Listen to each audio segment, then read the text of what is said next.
Okay, ഇത് compound ഇൻട്രസ്റ്റിനെ base ചെയ്തിട്ട് നമ്മുടെ ഒരു ക്വസ്റ്റ്യൻ ആണ്. ഇതിനകത്ത് പറയുന്ന ഗീതയാണെങ്കിൽ ഇത്രയും രൂപ, 1,00,000 രൂപ ബോറോ ചെയ്തു, 10% കോമ്പൗണ്ട് ഇൻട്രസ്റ്റ്. പക്ഷേ ഇവൻ എന്ത് ചെയ്യുന്നതെന്ന് വെച്ച് കഴിഞ്ഞാൽ ഓരോ വർഷം കഴിയുമ്പോഴത്തേക്കും 5 വർഷമായിട്ട് തിരിച്ചടക്കുന്നുണ്ട്. ഈ ഓരോ വർഷം കഴിയുമ്പോഴത്തേക്കും അവൻ്റെ കയ്യിലുള്ള കുറച്ച് എമൗണ്ട് കൊണ്ട് അടച്ചടച്ചിടും. അങ്ങനെ ആദ്യത്തെ വർഷം ഇവൻ എന്ത് ചെയ്തു, എന്തോ ഒരു എമൗണ്ട് അടച്ചു. രണ്ടാമത്തെ വർഷം 20,000 അടച്ചു, 3 ഇതിലടച്ചു, 4 ഇതടച്ചു, ഏറ്റവും അവസാനം ഇത്ര അടച്ചെന്ന് തീർത്തു. അങ്ങനെയാണെങ്കിൽ ഫസ്റ്റ് ഇയറിൽ എത്ര അടച്ചിട്ടാണ് ഇവൻ തീർത്തതെന്ന് ചോദിച്ചിരിക്കുന്നത്. അപ്പോൾ അതിന് മുമ്പ് നമുക്ക് കാര്യങ്ങൾ കുറച്ച് അറിഞ്ഞു വെക്കണം. അപ്പോൾ ഇവൻ 1,00,000 എടുത്തിട്ടുണ്ടെങ്കിൽ, 1,00,000 രൂപയാണ് സപ്പോസ് എടുത്തതെന്ന് വിചാരിച്ചോ, അവന് അടുത്ത വർഷമാകുമ്പോൾ സത്യം പറഞ്ഞാൽ അതിനൊരു ഇൻട്രസ്റ്റും കൂടി പേ ചെയ്യണം അല്ലേ. അതിനൊരു ഇൻട്രസ്റ്റും കൂടി പേ ചെയ്തിട്ട് 10% ഇൻട്രസ്റ്റും കൂടി പേ ചെയ്തിട്ട് 11,000 രൂപയായിരുന്നു തിരിച്ചടയ്ക്കേണ്ടത്. ശരിയല്ലേ? അങ്ങനല്ല, 1,10,000 രൂപയായിരുന്നു അവന് തിരിച്ചടയ്ക്കേണ്ടത്. ഓക്കെ, 10% കൂടി കൂട്ടി, അല്ലെങ്കിൽ നമുക്ക് അതിൻ്റെ 1.1 എടുത്താൽ മതി. അപ്പോൾ എന്ത് ചെയ്തു, ആള് കുറച്ച് എമൗണ്ട് കൊണ്ട് അടച്ചു. ആ എമൗണ്ട് നിങ്ങൾക്ക് അറിയത്തില്ല. ബാക്കിയുള്ള എമൗണ്ട് എന്ത് ചെയ്യുന്നു, ഇനി അടച്ചാൽ മതി. ശരിയാണല്ലോ?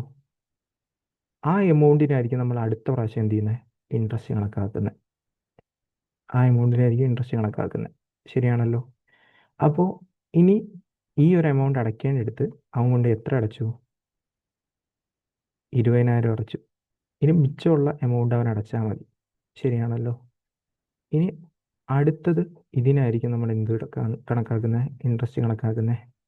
ഓക്കെ, ഇനി ഇതിനായിരിക്കും നമ്മൾ ഇൻട്രസ്റ്റ് കണക്കാക്കുന്നത്. ശരിയാണല്ലേ? അപ്പോൾ അത് അടയ്ക്കേണ്ടടുത്ത് അവൻ വീണ്ടും എന്ത് ചെയ്തു, 18,000 കൊണ്ട് 18,800 അടച്ചു.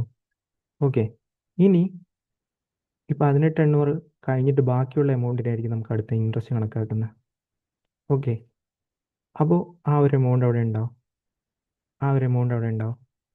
ശരിയാണല്ലേ?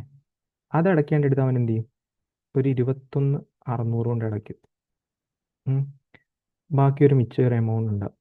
ആ എമൗണ്ടിന് ഏറ്റവും അവസാനം 1.1 അല്ലെങ്കിൽ പലിശയും കൂടി കണക്കാക്കിയിട്ട് ചേർത്ത് വരുന്ന എമൗണ്ടാണ് 44,000. ഓക്കെ, ഇതാണ് ഈ പോകുന്നത്. ആദ്യം എനിക്കൊരു എമൗണ്ട് അടയ്ക്കണമായിരുന്നു, ഇൻട്രസ്റ്റും ചേർത്ത് അടയ്ക്കണമായിരുന്നു. അപ്പോൾ ഞാൻ ഒരു എന്തടച്ചു, കൊണ്ടുപോയി എന്തടച്ചു, ഒരു ഇൻസ്റ്റാൾമെൻ്റ് അടച്ചു. ബാക്കി ഒരു മിച്ച എമൗണ്ട് വരും, വീണ്ടും അതിന് ഇൻട്രസ്റ്റ് കണക്കാക്കും. അപ്പോൾ 20,000 അടച്ചു, ബാക്കി ഒരു എമൗണ്ട് വരും, അതിന് ഇൻട്രസ്റ്റ് കണക്കാക്കിയിട്ട് ഒരു എമൗണ്ട് വരും. സോ അങ്ങനെയാണ് പോകുന്നത്. അപ്പോൾ നമ്മൾ ഈ ക്വസ്റ്റ്യൻ റിട്ടേൺ ചെയ്യുന്നതാണ് ഏറ്റവും നല്ലത്.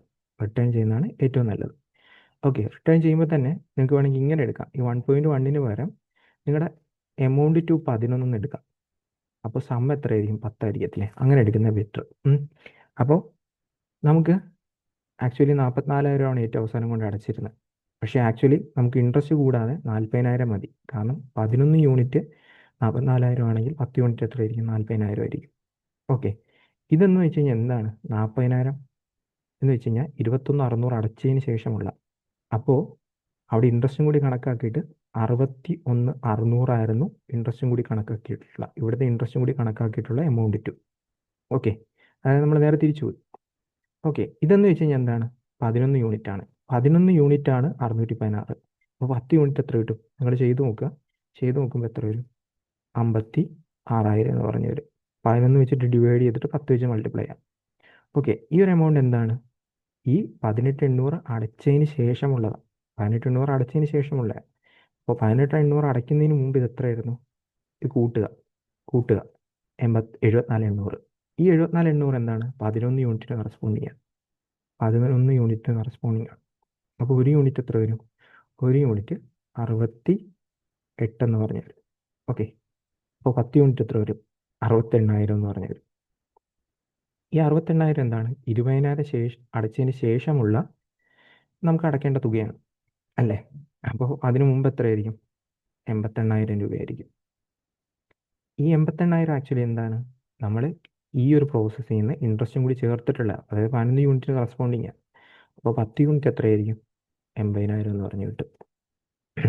ഓക്കെ, അപ്പോൾ നമുക്ക് ഇവിടെ നിന്ന് മനസ്സിലായി 1,10,10,000 രൂപ അടയ്ക്കേണ്ടടുത്ത് എക്സ് അടച്ചു കഴിഞ്ഞപ്പോൾ 80,000 തിരിച്ചു കിട്ടി. സോ എക്സിൻ്റെ വാല്യൂ എത്രയായിരിക്കും? 30,000 രൂപ. സോ 30,000 രൂപ ആയിരിക്കും ഈ ഒരു ക്വസ്റ്റിൻ്റെ ഫൈനൽ ആൻസർ ആയിട്ട് വരുന്നത്.